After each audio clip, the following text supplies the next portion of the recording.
I'm Jonathan Brent. I'm Executive Director of the YIVO Institute, and I'm very happy to welcome all of you to tonight's reading and performance, which is going to be delightful. And unfortunately, I have the smallest part of this because there's so much I'd like to say, both about this book and about our authors, one of whom is a member of the staff of the YIVO Institute, and about our archives, which I'm sure most of you know about. But what I did want to say about this wonderful book, which first of all is going to be on sale, and you all must buy a copy of this book,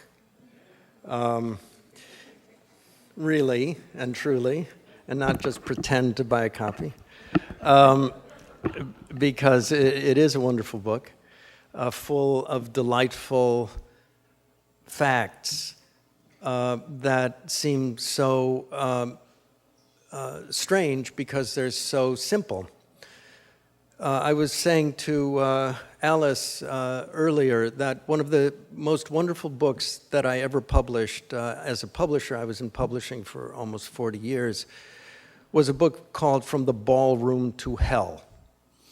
And it was a study of etiquette manuals that were imported from England by the growing American middle class in the 18th and 19th centuries. And this book was put together by a dance scholar because the ballroom became the focus of social activity in America, of high society. And what she discovered after some brief acquaintance with these materials is that people didn't know how to behave. They didn't know how to act. They didn't know how to put on their shoes. They didn't know how to put on a hat. They didn't know how to hold their fan.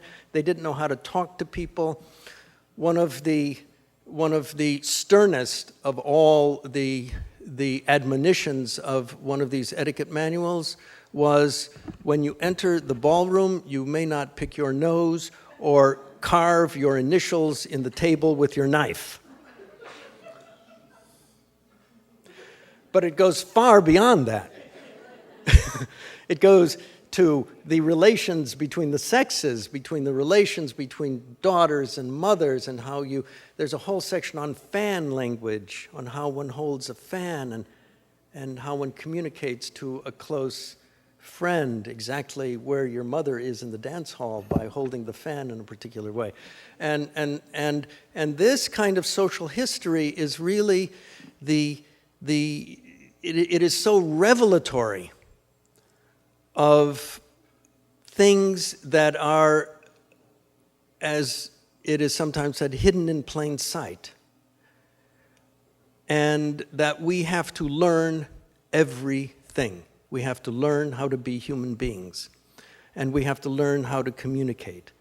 And this book, which is a collection of letter manuals for Yiddish speakers, is a beautiful introduction to this subject in the Yiddish world. Nothing is given, everything must be learned. So these letter manuals became a sort of secular Torah for many. The first half of our event this evening will be a discussion by the two authors, and then there'll be readings from the letter manuals by Alan Rickman and Yelena Shmulenson, followed by a discussion of the book with the authors that will be moderated by Elissa Bemporad. Alice Nakhimovsky, one of our authors, is professor of Russian and Jewish studies at Colgate University. She directs the program in Russian and Eurasian studies. She has written extensively on Russian Jewish literature and everyday life, and has served on the editorial board of the YIVO Encyclopedia of Jews in Eastern Europe. Roberta Newman is an independent scholar, though not quite as independent as she used to be, because she's now working at YIVO, where she has on and off worked, I believe, her entire life, starting from about 12, I think.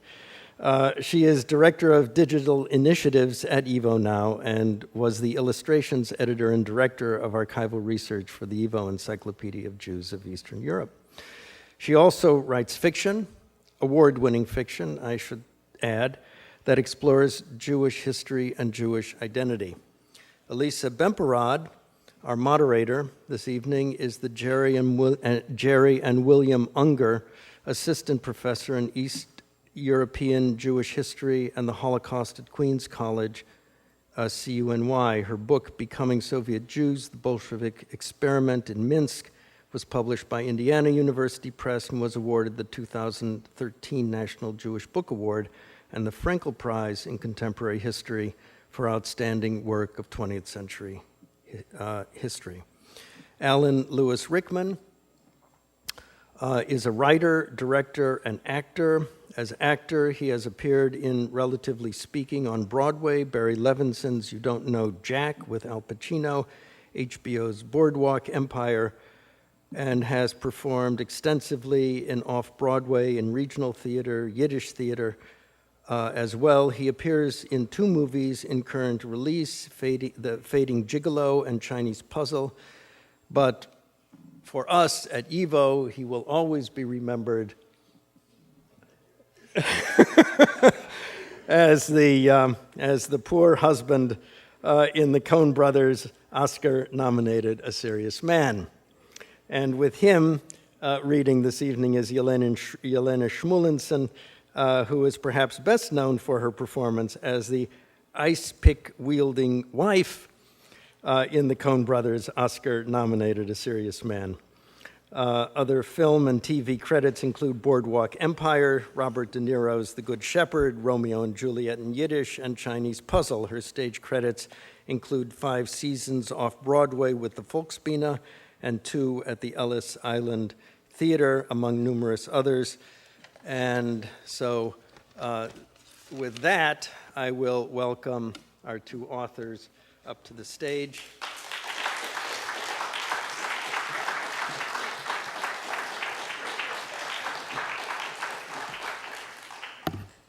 Thanks so much, Jonathan. We're going to actually start with the readings instead of the discussion.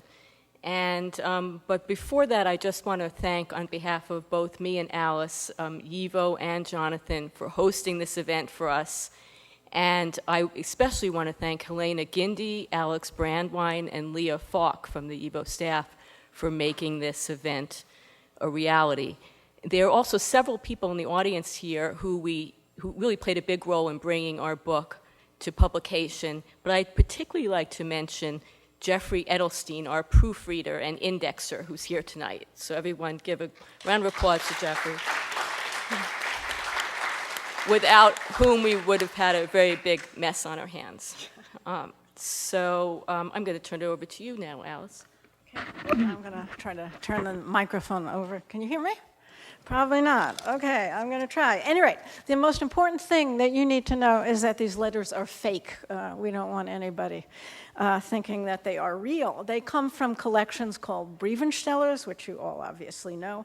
These are letter manuals that, well, if we start figuring out when they date from ancient Egypt and Sumer. But for our Jewish audience, they date from mid-19th century into the first decade and a half or so of the 20th.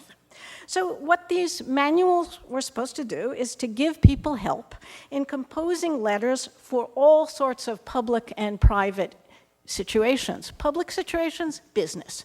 Private situations, well, these are Jews. So what we're talking about mostly is enormous anxiety over the behavior of their adult children.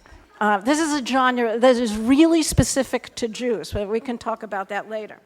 Anyway, the brivnshtelers had 2 intertwined purposes. One of them is social literacy, which actually was what Jonathan was talking about in terms of etiquette. They're teaching behavior. They're not teaching it in terms of actual rules of behavior, but they're modeling behavior in letters. So if you're, say, a young man and you need to write a love letter and you've never done anything like this before and you've never read a novel, there's a brivnshteler to help you. The other thing they help with is grammar, because literacy, all male Jews could read, but not everybody could write. And of course, for girls and women, the situation was even more fraught.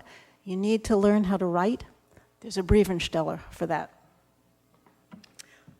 And I think that you're going to introduce. I even get to introduce the actors. It's a great privilege. So let us now welcome Alan Lewis Rickman and Yelena Shmulenson. And I get on to do this. So the one thing that I want to tell you before they start to read, which is letters very frequently come in pairs. A kind of micro novel. So the first person in the pair writes something in response to some kind of dilemma, which can range from mild to catastrophic. And then second person who gets the letter replies. And sometimes the second writer just capitulates completely because the arguments in the first letter were so fantastic. That's a little bit of an advertisement for a brivnshteler, like use our arguments, they work. And sometimes the opposite happens. In other words, the writer of the second letter doesn't want to agree with the arguments in the first letter, so the brivnshteler provides a set of oppositional arguments, also very useful. Go ahead.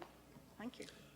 Liebe Schwester, die Tag ist dort durchgefahren, eine von meinen Bekannten, und hat mir übergegeben sehr treurige Einzelheiten wegen der Gesinnzustand von unserer lieben Mutter. Als ihr sitzen in insert name of city, hat ihr gar wenig Nutzen gebracht zum Verbesserung von ihr Gesinn. Als sie fühlt sich sehr schwach, ihr Aussehen ist sehr schlecht. Die Nachricht hat mir viel Krankheit verschafft.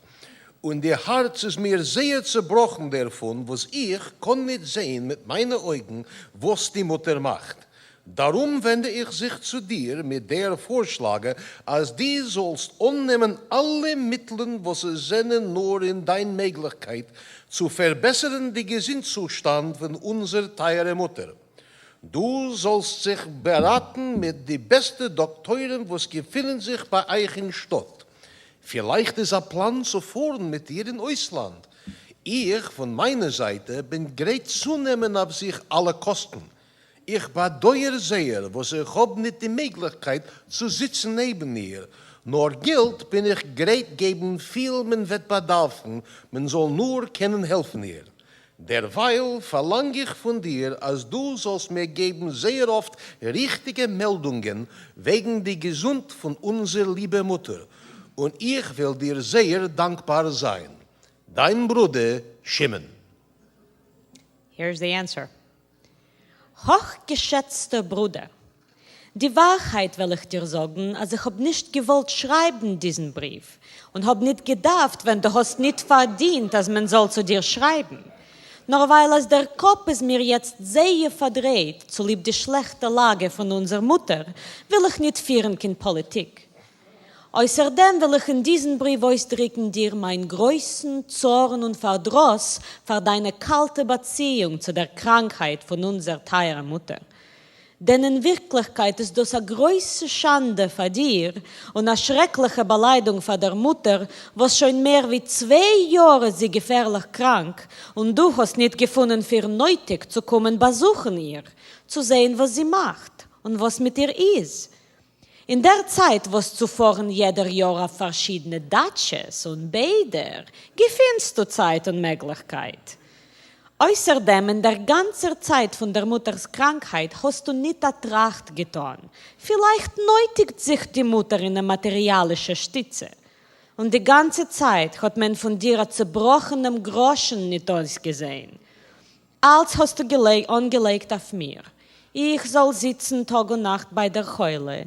Ich soll rufen Doktoren, machen oft Konsultations, führen ihr in insert name of city here, Ausschreiben die teure Rezepten, was gibt noch, als ich, a schwache, gemeine Freu.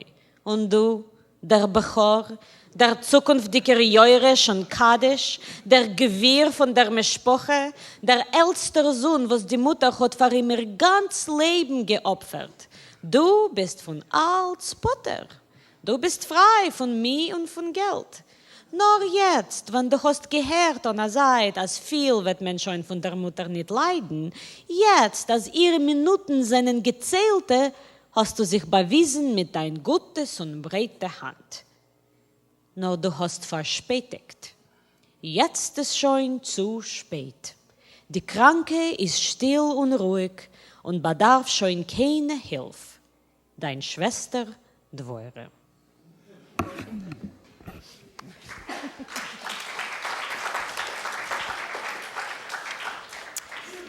Model letters between parents and children or about parents and children took up the greatest amount of real estate in brivnshtelers, as Alice was pointing out before.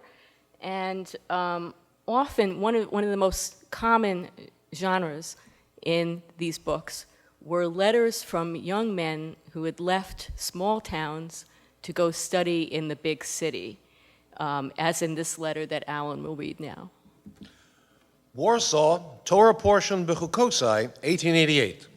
Shalom to my beloved father, the great teacher, the noble shining star of our generation, Moshe Birnbaum. I am writing to inform you, dear father, that yesterday I arrived safely at my destination, and my dear uncle welcomed me with all-embracing love and honor, and also gave me my own room in which to sit and study. I am very happy that I came here, because I will be able to achieve the goal that I have striven for all my life. Also, all the children of the house love me a lot. They go around with me in a very brotherly way. They can hardly be without me for a minute and keep asking what I want, what I have asked for and requested. I hope that in the course of time I will achieve great results and that you will be happy with your son and will have pleasure from him. Amen. Now I'm asking you, dear father, to demonstrate your good heart and send me money so that I can buy decent clothing in order that I can be among people and be the equal of respectable people. This is also very educational, but I am embarrassed to go among people in ripped clothing. I also need a few rubles for different books and sforim, religious books, because without tools there is no master craftsman, and without sforim one can't study. I expect that you will grant my request quickly and will immediately send me everything I need. Your son, who respectfully awaits a reply, Shalom Birnbaum. Our next reading, also by Alan, is a love letter that reflects a situation in which a traditional arranged marriage is giving way to marriage for love. You, as you listen, note the language of battle. The battle, it's against the parents, and modernity wins.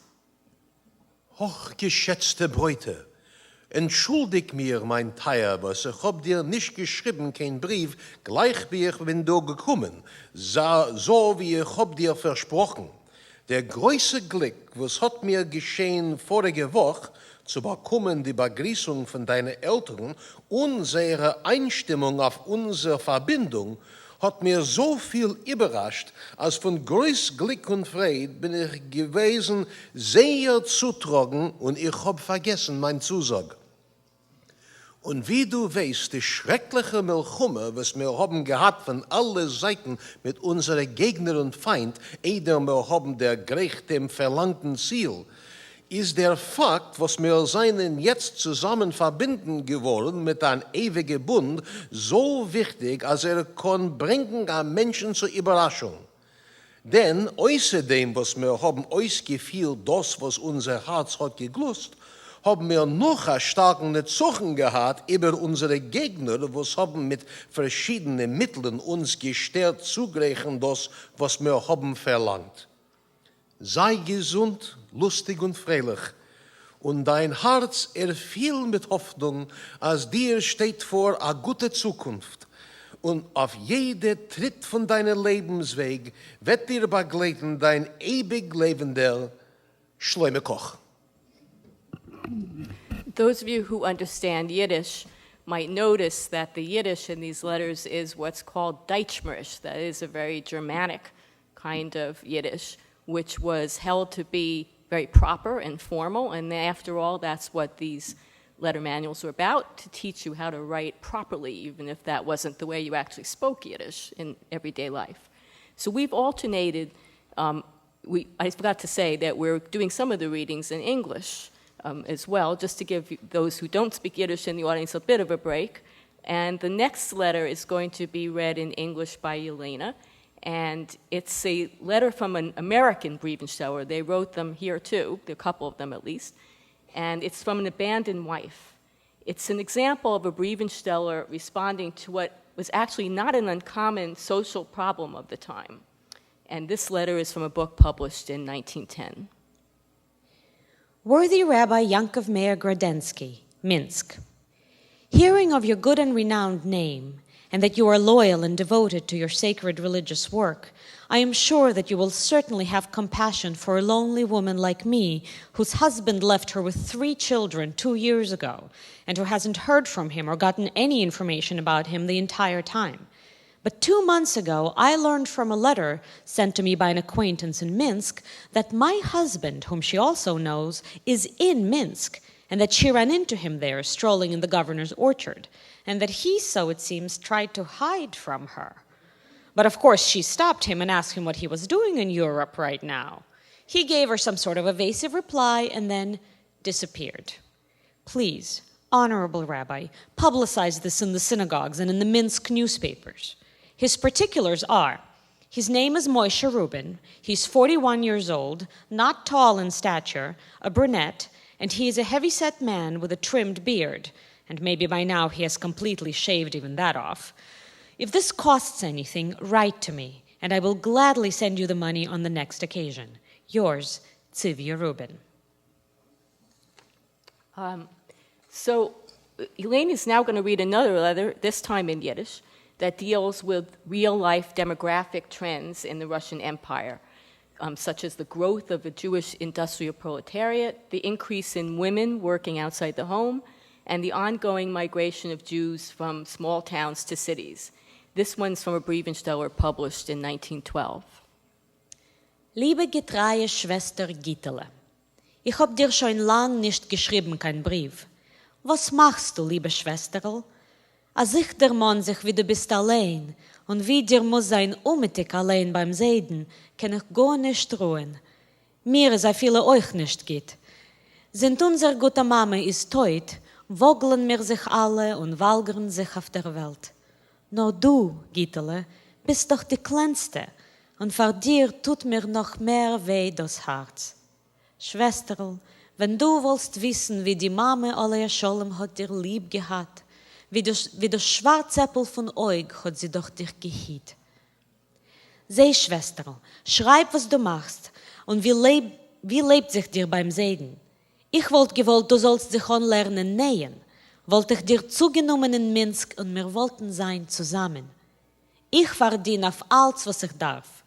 Ich arbeite in einer Fabrik von Kästlach. Die Arbeit ist eine leichte, nur man darf sehr früh aufstehen. 6 muss man schon sein auf den Ort. Das als besser wie dienen bei Leuten. Dienen ist mir gewesen schrecklich schwer. Erstens ist man gar bei keinem nicht verrechten für einen Menschen. Und zweitens habe ich nicht gekannt übertragen die grobe Beziehung von dem reichen Madame. Now danken Gott, was mir hat sich gemacht, der Zufall, und ich bin angekommen in Fabrik. Die Arbeit, Kleien Kästlach zu Papyrossen, ist so leichte, als lernen sich darf man gar nicht. Und die erste Woche habe ich schon genommen Geld. Ob dir, Gittele, gefällt das an meine Arbeit, kann ich dir schon nehmen zu mir. Nur mir wollte sich besser wollen machen dir für eine Schneiderke. Schneiderei ist eine mehr angenommene Arbeit. Du betracht sich und schreib mir gleich wegen dem an Entfer. Schreib mir bechlall oft. Nur ich hoffe zu Gott, dass in Giechen wollen wir schon sein zusammen. Ich warte auf dein Entfer und verbleib dein übergegebene Schwester, Schendel Golken.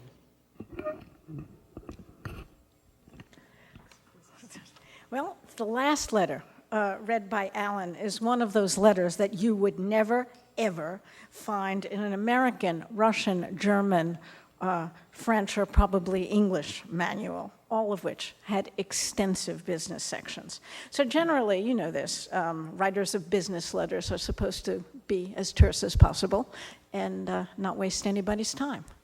Not writers of Yiddish business letters. Joim Gimel Parshas Boy Shnas Tofreish Nun Dalet Cherkas. Liedidi Herr Ephraim Neire Joyer Oxman. Haie Tochen haie Schomakasois. Sie sind dir das erste Jahr Seuche. Sie handelt dir das erste Mal mit dem Artikel Seuche.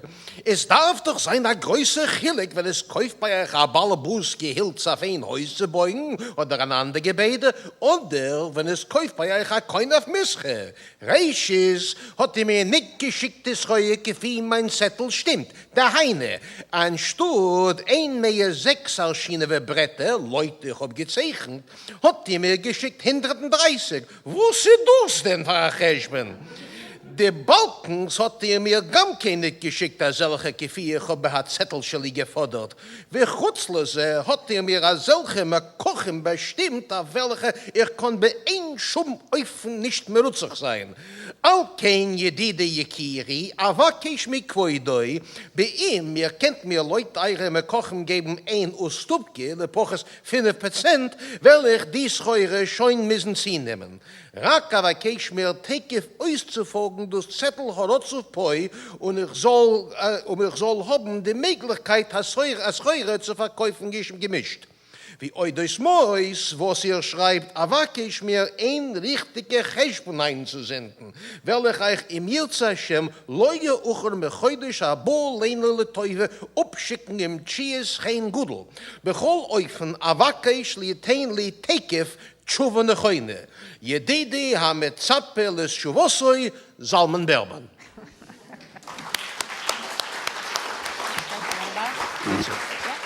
Thank you very much, Alan and Yelena, for a wonderful performance.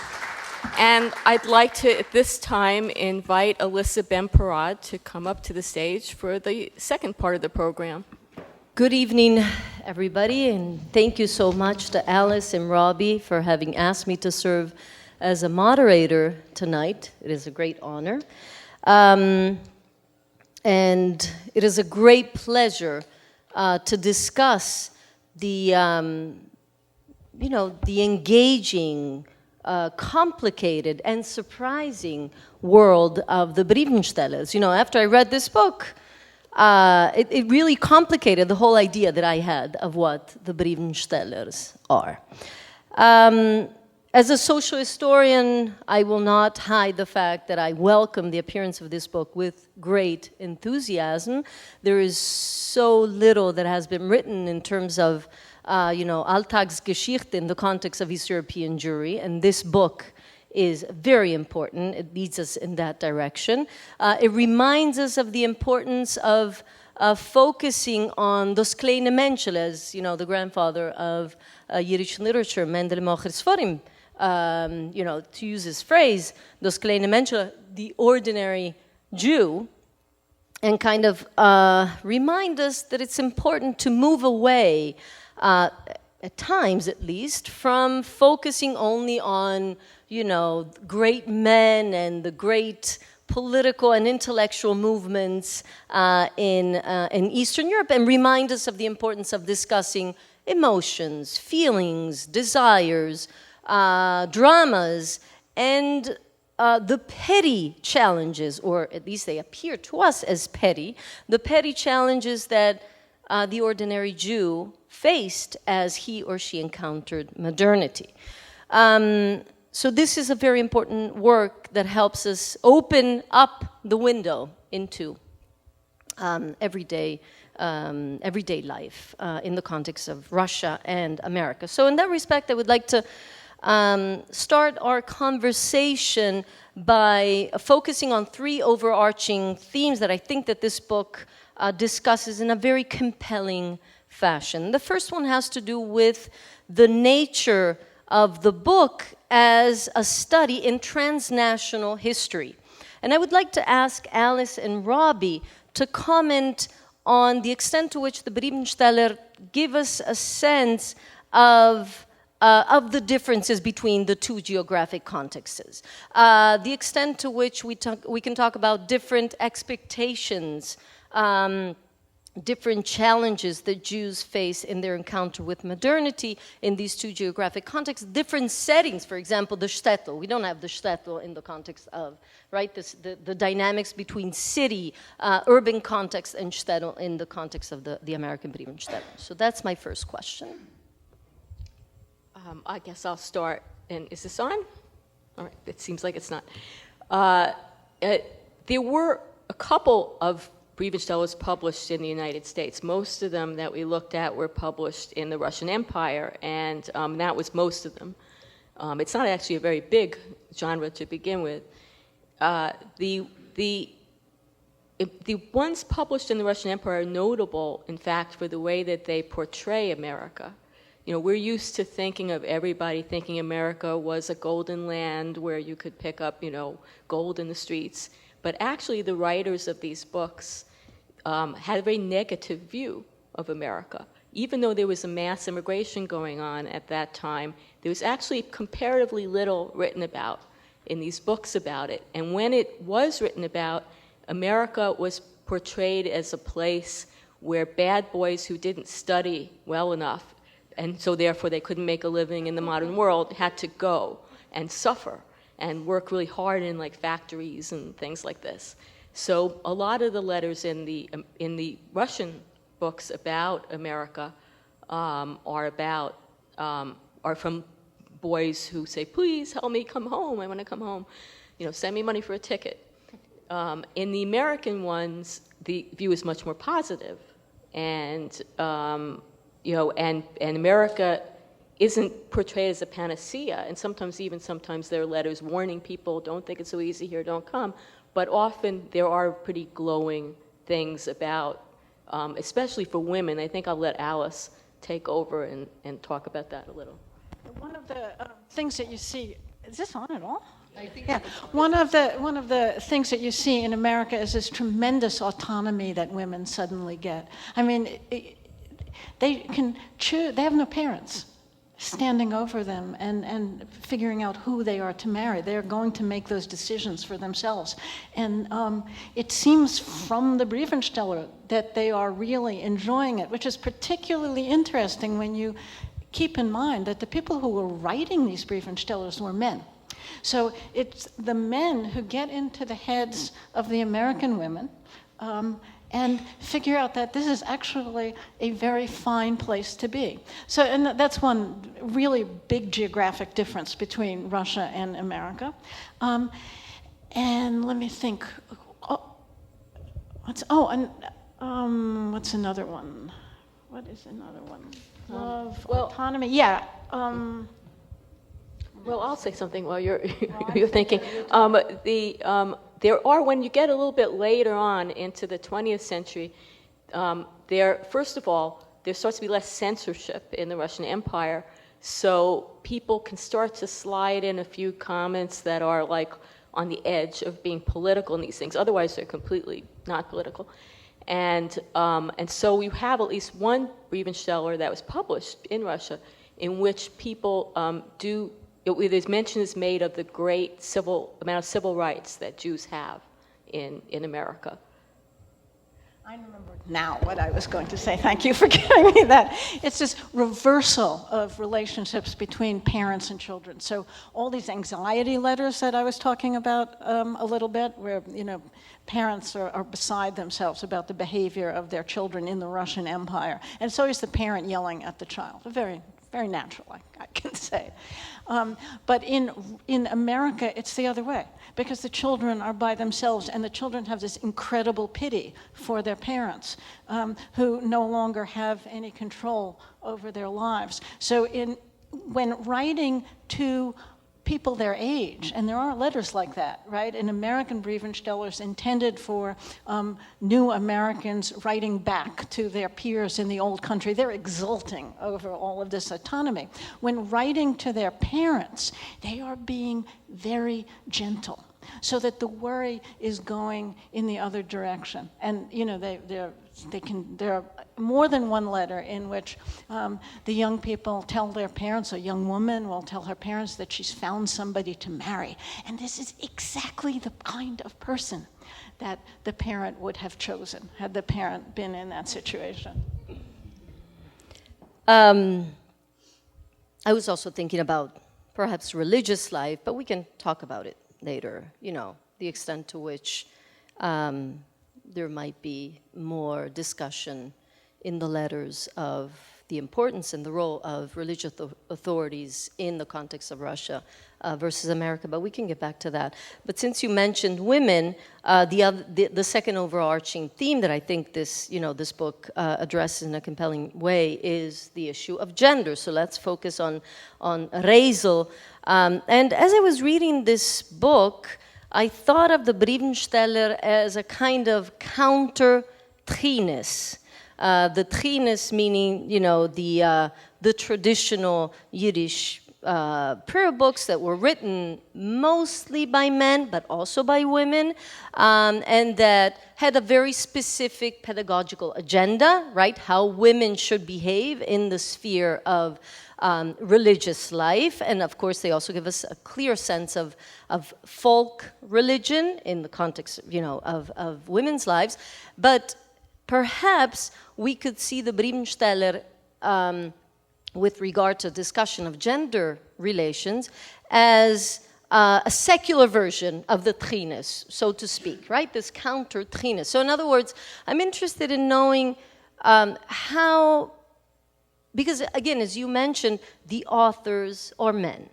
Melamdin in the beginning, then maskilim, and they have a very specific pedagogical agenda. Of course, they're writing also for men, but let's focus on women, teaching them how to write, the etiquette, how to behave, good behavior, bad behavior. So how do you think that this work, because I think it does, but how do you think that this work enriches and changes our idea of the ways in which Jewish women encountered modernity, East European Jewish women encountered modernity? What do you think that your book does in this respect? Want me to start off? Agency. Of course, as much as we can, focus on agency. Yeah, I mean, one thing is that the earlier brivnshtelers were more aimed at men than they were at women. And in a part of the book that Alice wrote more than me, she focused on a little bit. Well, we talk about brivnshtelers that were written in Yiddish, what we defined as real Yiddish. There was also a kind of book that kind of fell, but it was kind of a murky territory in terms of language.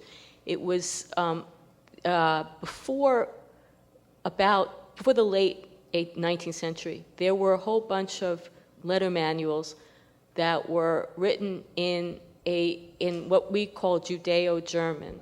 That is, it looks like Yiddish kind of, and it could almost fade into the kind of Yiddish that we were reading in those letters, but it's actually not Yiddish. It's German, written in Yiddish in Hebrew characters, and it was an attempt to wean Jews actually away from Yiddish and get them to speak German and to kind of acculturate in that way. And those manuals were focused towards men mostly, and so most of the letters, there are very few letters of any, if I recall, no women letters, and women are barely mentioned. Then as you get further along, and you get these books, more of them published in Yiddish, there are more letters that are written in the voice of women. There are no women authors, except for this one woman who's mentioned as a kind of afterthought in one of those Judeo-German manuals, just known as Mrs. Hess. We don't know who Mrs. Hess is. She played some role in that book. She probably wrote it. She probably wrote and didn't get credit for it or something right now.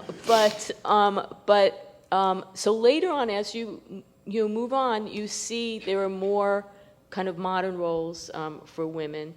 And, you have the letter about the women going off to the city and become factory workers.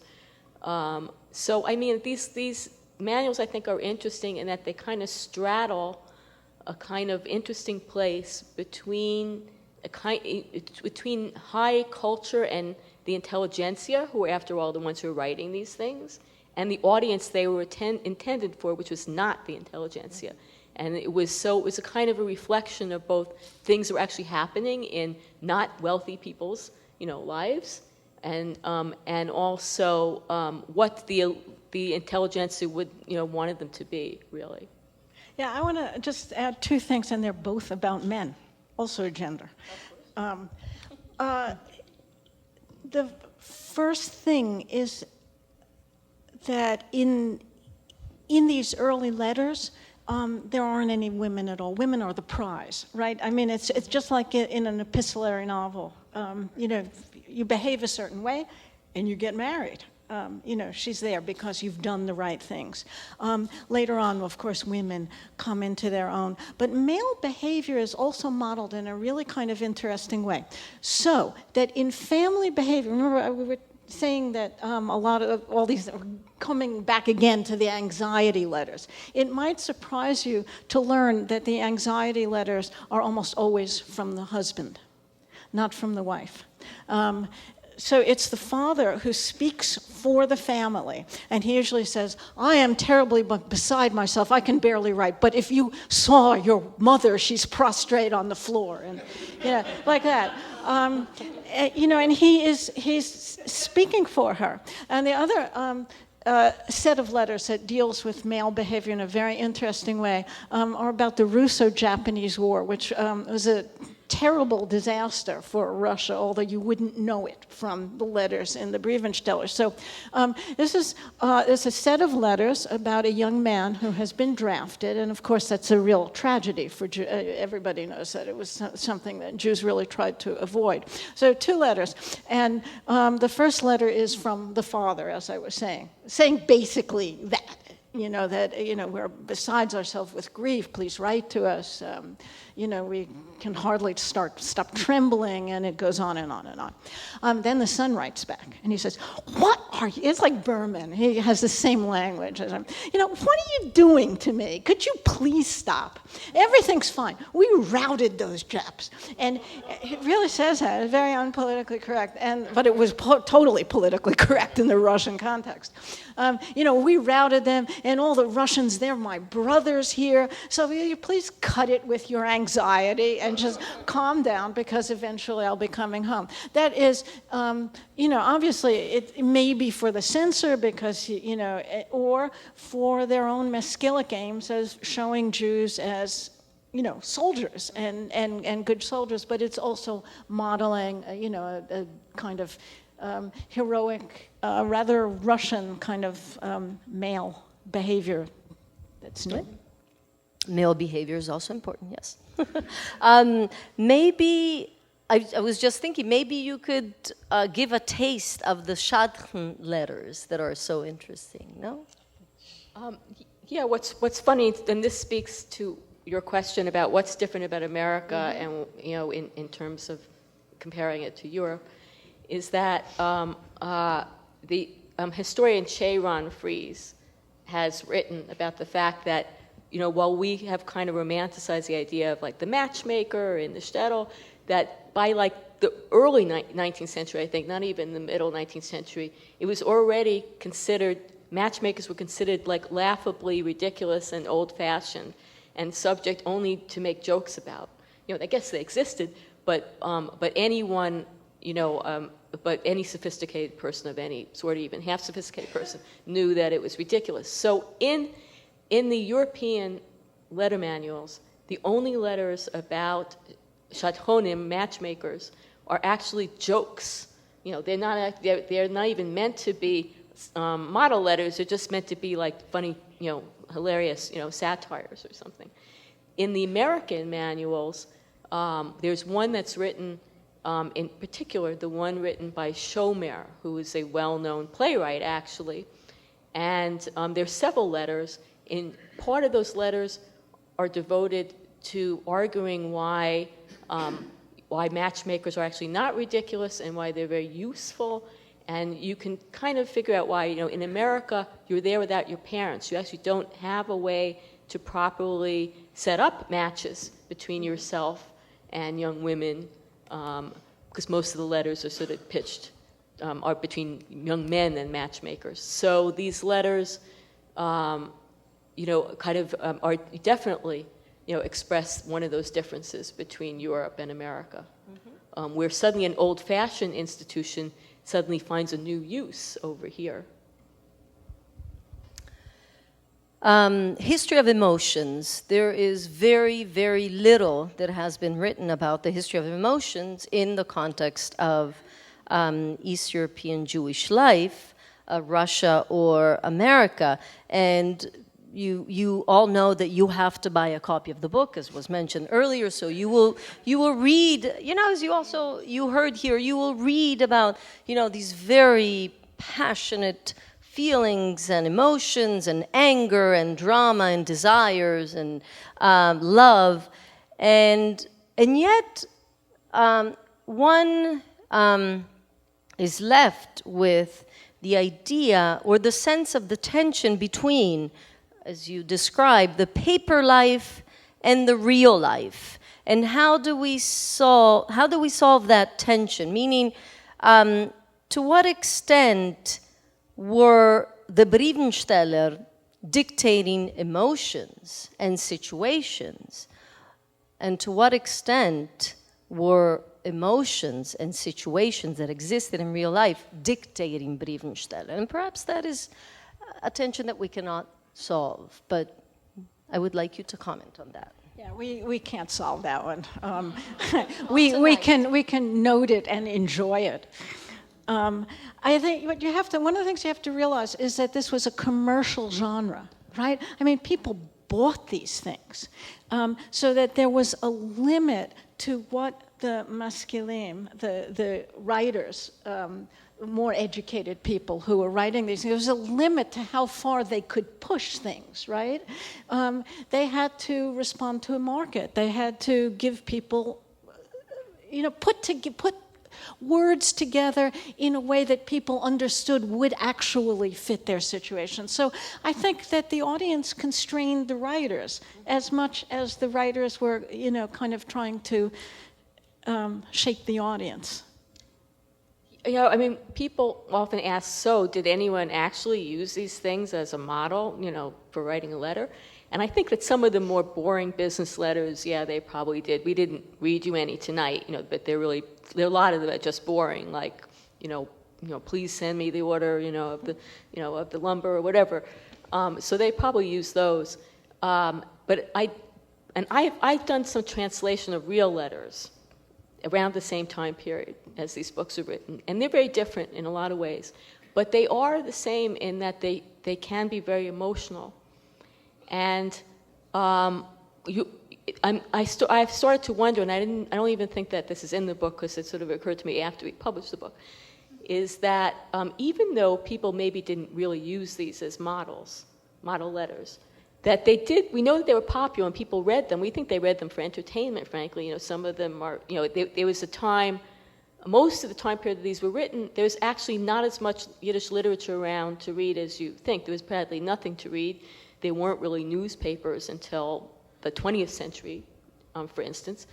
So people had very little to read, and they read these, and they were kind of fun. But I think that it may be the case that subliminally seeped into the culture that it was okay to write letters that were this emotional and hysterical. So that in a sense they did serve as model letters. I want to say one thing, if I could. You have to watch where the emotion is.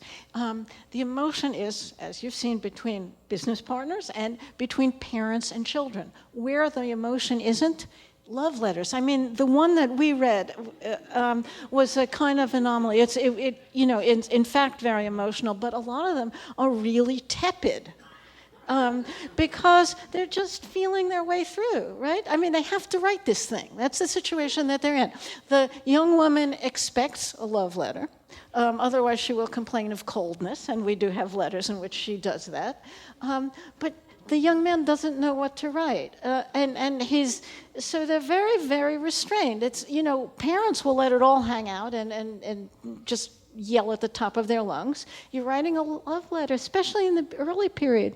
You keep it toned down. And the way we really can see the difference is if you look at similarly themed letters, either in Russian manuals, or in French and German manuals, or in American English. I didn't look at British ones at all. And each culture produces its own kind of letter, its own preferred emotions, which is why, Russian letters are full of passion, and you only get that kind of passion in brivnshtelers when they're actually translating directly from the Russian, sometimes very amusingly, because the young woman involved, will have a very un-Jewish name. They're just translating it. And American ones are also very different. So all the cultures present emotions in very culturally specific ways, and that was very interesting for us to see. Mm-hmm. Yes, I wanted to read, just if I may, 2 lines of the meat. Or do you want, maybe Alice? No, do it.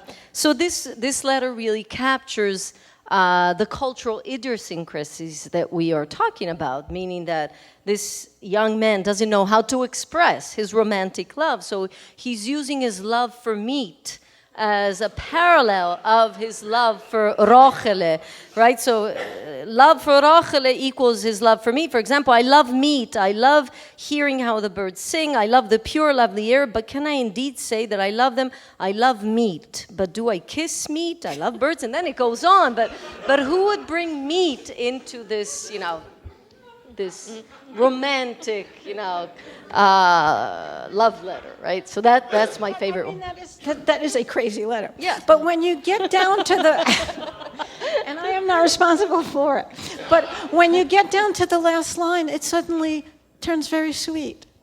It says, but when I have my Rochele and she is mine, when I hug her and kiss her. So it's he leaves the meat alone. In one of our early appearances speaking about the book, I remember that Alice used to always say, the minute he mentions meat, European decorum goes right out the window.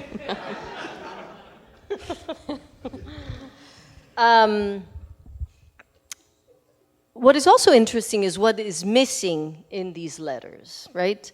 And perhaps it's surprising, perhaps it's not surprising, but I was surprised by the fact that you have no politics in these letters, right?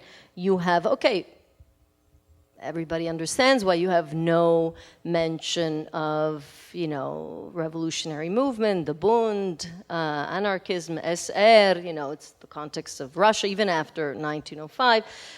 You have very little about Zionism, right? And you have very little, Robbie, you mentioned earlier, about emigration, about leaving. Leaving is also a political act, a political decision in a way. So what does this tell us? Did you find it surprising? Did you not find it surprising? Does this challenge the idea that we have, that was, the statement first made by Jonathan Frankel about the extent to which Russian Jewry was politicized by the end of the 19th century, early 20th century. Does this challenge that idea that we have about the politicization of Russian Jewry? It challenges the idea that the brivnshtelers reflect the complete real world. I mean, they don't. They deliberately cut themselves off from politics, sure. I mean, families were ridden sometimes by politics, right? With, some children going Zionist and some going Bundist and some going to the revolution. And it was really serious business. And nobody was unaware of it. Brivnshhteler world, unaware of it. I think that there's something more than just the fact that they would have been thrown in jail or the book wouldn't have been published if they started writing about politics, because these all had to go through the censor. I think Well, there are a couple of things. One is that in terms of the emigration, which was, I guess a little political, but it wasn't, the most, I think the main reason that wasn't mentioned was because of the writers who were writing these books America just didn't figure in for them. They were modernizers. They did want the Jewish condition to change, but that wasn't their solution. What was America? America was a backwater. It wasn't anything that would interest an intellectual. And then I forgot my second point, so we can move on. But I have total sympathy, having been through that a couple of times. I can make one point, which is that, oddly enough, in America, Free America, as one of those letters is titled, no politics either. So it's the inertia of genre, which actually is Robbie's phrase. And they were just not used to putting politics in brivnshtelers because of Russian conditions, presumably, and they carried that over when writing them in the United States. Yeah, one thing to note about these books is that they were sloppy, not very glamorous kind of publication. A lot of them were plagiarized from older books, and sometimes with like weird anachronistic things in them. So like in the late 19th century, you'd get a letter that was clearly from some kind of 18th century, German or some kind of manual in which had some kid going off to study in Prague, which wasn't where they would have been going at that point, and mentioned like a currency that was like long out of date. So it was clearly some really old thing that was just sort of stuck in. So a lot of times these things were kind of cobbled together, and so they were obviously letters that were sort of like favorite kinds of letters, that just people enjoyed reading them, so they just stuck them in the new books, even though they were, they had nothing to do with anything that might be going on at the time. I think this is the last question that I have, and then maybe we will open up. You want to hear what they have to say, right? The extent to which we can use the brivnshteler as a source to understand the development of the Yiddish language, you mentioned, Robbie or Alice, or I can't remember who mentioned this, Deutschmerism, right? What you're not supposed to say, what you're supposed to say, the extent to which Russian words should appear, should not appear. How can we use, or, jargon, not jargon, how can we use the brivnshteler as a source to understand the way in which Yiddish language developed? I'll start. Jargon is a term that that was very common to be used for Yiddish. It means like jargon, and it was from a time when people weren't even really sure if Yiddish was a language. Thought that maybe it was just a German dialect, not a real thing. And so some of the books actually are titled, this is a brivnshteler in jargon. And in fact, Yiddish wasn't reliably known as Yiddish until pretty late in the game, until it started to be called Yiddish really in the late 19th century. Before that, it could be called all kinds of different things, jargon, Loshen Ashkenaz, the Ashkenazi language, which could also mean other things, in not only Yiddish. But later, as you got further along, you started to see people who were interested in writing these things so that they could teach people to write Yiddish, like they had some sort of sense of Yiddish as a language worthwhile knowing. And sometimes the books had lengthy kind of like manifestos in the front about Yiddish, and that it's, that you can write Yiddish properly, you can be creative in Yiddish, you can create art in Yiddish, but that was kind of later on. And even some of those books are apologetic about Yiddish. So you have like all these lists of rules, how you write things in front of the book. They actually most of the books had all kinds of stuff in the beginning, how you spelled things, some rules for writing, and sometimes the authors would say, well, I'm going to show you how to write Yiddish But actually, it's a little weird because Yiddish really isn't a language. It doesn't really have any rules, you know. Yeah, it says, I mean, that's when they are doing what they're saying one thing and doing something completely different, because they can say in an introduction that Yiddish has no grammar, but what they're actually teaching is grammar, right? I mean, they're providing these grammatically correct letters, and people know that they're grammatically correct, and that's why they're copying them. The other thing, I mean, Alan brought this up when, you know, you were reading your letter and you said, this is like totally Deutschmarisch, and I think and that's a late letter. The merchant one. So I think part of it, it's purposely archaic. They retain older form of the language that people weren't actually speaking for a very long time, because it was considered, I mean, the same way as you would put on a fancy suit. You know, you would put on this fancy language for a certain type of correspondence. So, you know, there's a play with reality. You know, it doesn't reflect reality. There's a kind of give and take there. And the play with reality I find so fascinating. And, I think since we're on the topic of language, the last thing that I want to say is that these were really used as foreign language learning primers. Some of them were in more than one language. Yeah, They're like they're bilingual, bilingual, trilingual. sometimes trilingual. And why would you need that? Well, look, I mean, if you need to write, maybe your children are speaking Russian at this point, right? And you need to write a letter to them in Russian, but it would be very nice to know what you're saying as you write it. So you know, you have the Yiddish there and so on and so forth. And we know how people use them. We know that they actually did use them to learn foreign languages simply by looking at one text and writing out again and writing out a third time the other text until they had it memorized. And just one last thing, because it's actually important. The other way that these books were actually used was that kids actually didn't learn how to write Yiddish in any of the traditional schools. And so most of the time, girls and boys learned to write Yiddish only if their parents hired a private tutor for them. And these private tutors would use these books as like dictation, you know, exercises. I think not the more scandalous letters. Maybe. Okay, so we would now like to open up for Q&A session, and we would like to hear questions from the audience. I'm sure there are questions. Okay. We'll start. Okay. They'll bring your. We have, yes, Yelena will be bringing the microphone. Hi, I wonder if you've looked at letters in Yiddish literature as comparisons with these letters at all. Well, there's the Menachem Mendel, Shena Shendelkar, if you're thinking of that. I mean, that is a parody of some of the things that brivnshtelers do with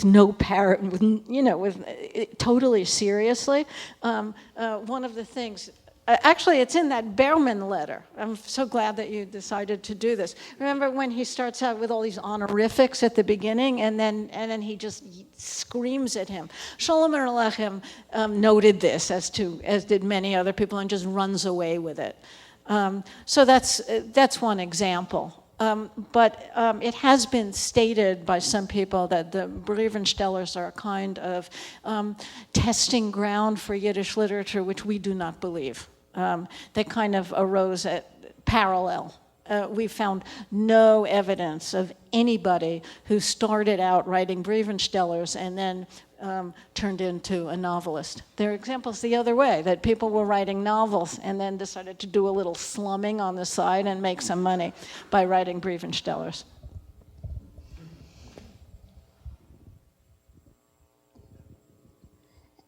At the end of the book, almost the very end, there is a fairly large section on etiquette, and it's very specific as to how to get up in the morning and how to eat and how to dress and how to talk to people.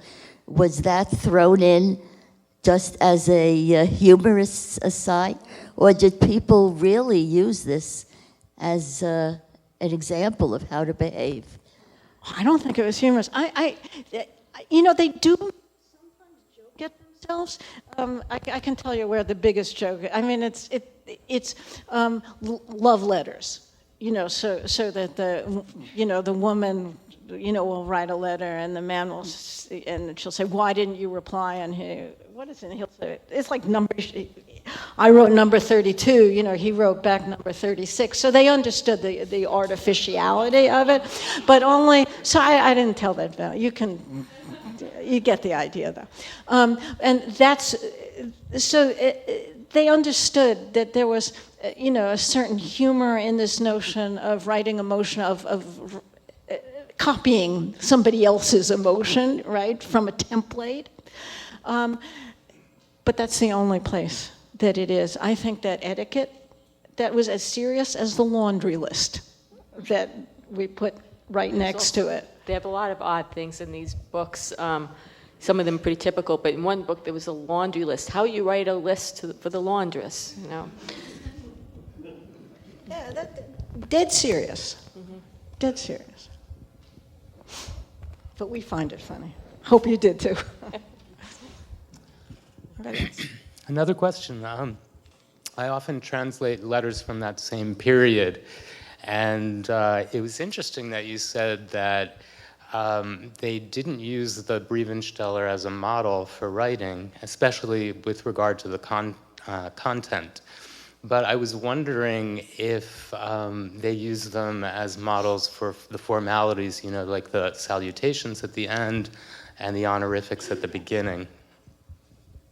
Yes, as a matter of fact, most of the books, I would say, have in the front long lists of the proper salutations for people and particular honorifics. And so even often, as you've seen, Yankel, you can be translating a Yiddish letter, but it begins with a long list of flowery Hebrew honorifics, and it was considered, higher class, showed that you were more educated if you could begin a letter that way, and even better if you could throw in Hebrew words into the letter, as in the last letter that Alan read, which was, from a businessman.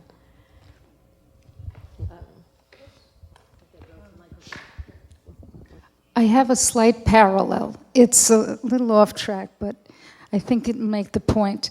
A friend of mine who parents were from Germany, discovered a trove of letters in her attic. Now, these are Jewish people who would not condescend to speaking Yiddish. So these letters were in German, but the parallel is that, in fact, she said they were incredibly boring letters, very mundane. And the only way that she realized they were significant was the dates. So in other words, they'd be writing during horrendous times. This was later during World War II, from Germany to England. And that's when she realized, only looking at the dates could she realize what was missing from these letters. Nothing historic, nothing about what was actually going on. She said the only interesting letter that she found was a letter where her father cancels the engagement and says, well, now I'm going to bring you to America. We were engaged. And she called it a Dear John letter. In other words, it was a way of saying to the mother, we were engaged in Germany, and when you come to America, we will no longer be engaged. But that was the only letter that had some real juice to it. Everything else was very formulaic and isn't it lovely? What's the weather like? Nothing significant.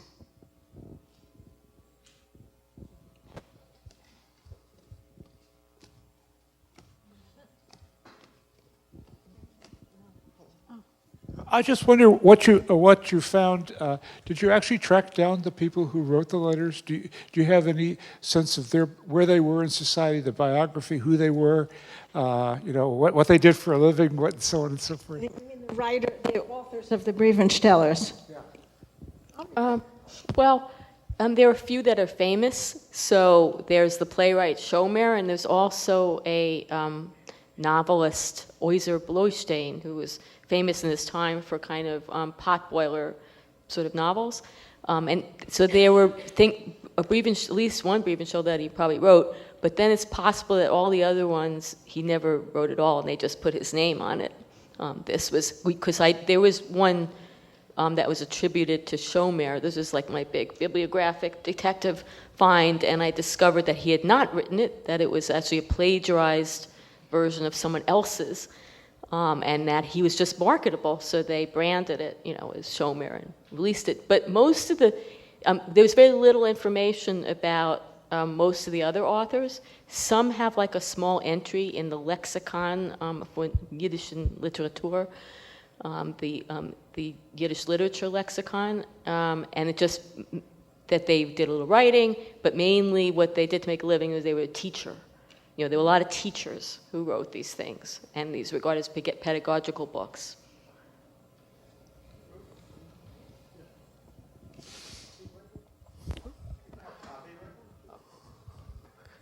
One of the most curious stories in Babel's Red Cavalry is the letter, right, which begins like a parody of Menachem Mendel and Shena Schendel. But I wonder, and then it goes on like the merchant's letter, and is devastating and terrible. But what I'm wondering is, to what extent were the brivnshteler modeled on either Russian letter manuals or German or other such manuals? Thank you for mentioning that, Babel. You and I may be the only people who really appreciate Sasha, who really appreciate that. But were they modeled? Some of the early ones, they're bilingual. And you can tell that they're simply copied. And in that case, what you have... What am I doing with you? Am I okay now? In that case, what you have are... No, it's not working. Here. What you have in that case are Jews speaking Yiddish but behaving just like Russians. So the brivnshtelers do not actually model Russian behavior, and they don't model the behavior in German and French manuals, which are often bilingual. And they present a very different kind of aristocratic world. So Russian ones are like that. So the Russian, the German, and the French ones all have aspirations towards very formal conduct. How can I make that more interesting for you? Simply by telling you how parents and children appear in there. The children never appear in there. They kind of come out at New Year's and say, "Dear Father, it is, my happy duty at the turn of the new year to wish you a most prosperous life, from your loving son and daughter." And then they're gone. They're seen and not heard. There's another one from a Russian, German, French manual, republished many, many times, in which the kid says, "Dear Father, I would really like to come home from school because I miss you very badly." And the parent is instructed to write back, "Son, we also miss you, but we will have to confer with the headmaster to find out, if your leaving at this time would be appropriate." You would never find that in a Yiddish manual ever. So that, the idea is very cross-national, but the Jews really Judaized it. I'm proud to say, something big. We have time for one more question. Alan pointed out that there was one author of brivnshtelers, Alexander Harkavy, and if you know any brivnshteler, it's that one, because the National Yiddish Book Center digitized it and sent it out to people as a gift when they donated money. And it's actually the one I think that we found the least interesting in some ways, because Alice actually discovered the American, that's her discovery, it's right, that the Harkavy, the famous American Yiddish Harkavy manual, is actually just an American brivnshteler translated into Yiddish with very few changes, like the names got Judaized or something. And he was a famous lexicographer. So he was the most, maybe even the most famous of all the brivnshtelers authors here in America. His aim in that brivnshtelers wasn't to write new prose. His aim was to teach immigrant Jews to write American English. And so what better way than to just steal some stuff from American, they were called letter writers in English, from American letter writers. And this business of plagiarizing, it was right and left in every culture. So he just did that. Also somehow tied to getting American Jews learning how to become American. Oh, totally. Because, I'm reading this, and if you read this one, you'll see they're behaving just like wasps with Jewish names. And that's what he wants. That's what he wants, Perfect. We found one brivnshtelers that was clearly, actually I think we found the original of this one too, but there's one that was translated from English into Yiddish, and they didn't make any effort whatsoever to make this Jewish. There was one letter in there which has a kid saying, "Oh, I can't wait to come home and celebrate Christmas with you in the old-fashioned way that our family has always celebrated Christmas."